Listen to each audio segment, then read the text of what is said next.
Hello everyone, it's me again and I'm Marikit and welcome to my channel. Yes guys, kasama ko ngayon si Bingkay, ang aking alagang kambing. Oh my god, super close na si Bingkay sa akin. And yes, 6 na araw na siya dito sa akin si Bingkay simula nung binili ko siya doon sa aming kapitbahay.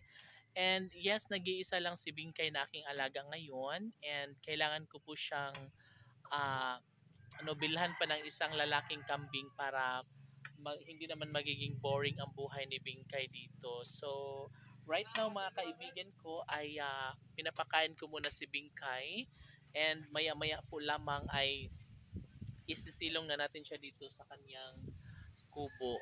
So, nandito lang po ako ngayon sa taas ng pabahay.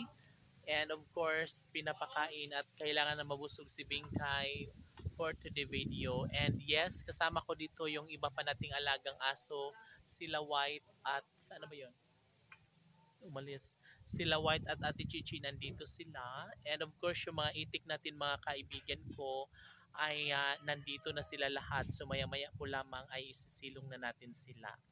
So habang kumakain naman si Bingkay mga kaibigan ko, of course, nag enjoy siya talaga ng todo ng kanyang pagkain ngayon. So, ang panahon ngayon mga kaibigan ko ay makulimlim. Um, pero mahangin siya kaya hindi siya naulan.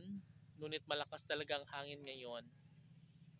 So, yes, maya-maya lamang ay kailangan na nating isilong si Bingkay dahil nga baka maabutan kami ng ulan dito and yes, bago dumilim ay kailangan na nandun na siya sa loob ng kanyang kubo. Kailangan makasilong na siya, kailangan na mailagay ko na rin yung tubig doon para kay Bingkay para sa kanyang pagkatapos ng dinner mamaya.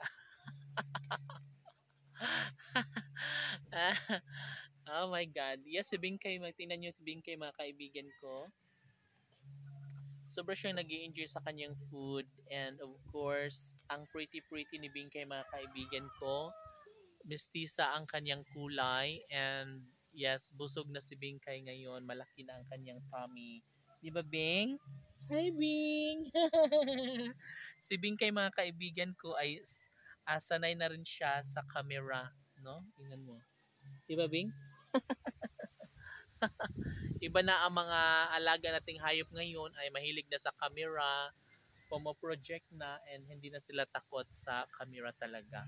So si Bingkay mga kaibigan ko ay talagang namang maswerte, no? Maswerte ako dahil nandito na si Bingkay and yes, kailangan ko siyang alagaan ng bonggang-bongga and kailangan na mas magiging maganda ang kanyang buhay dito sa akin.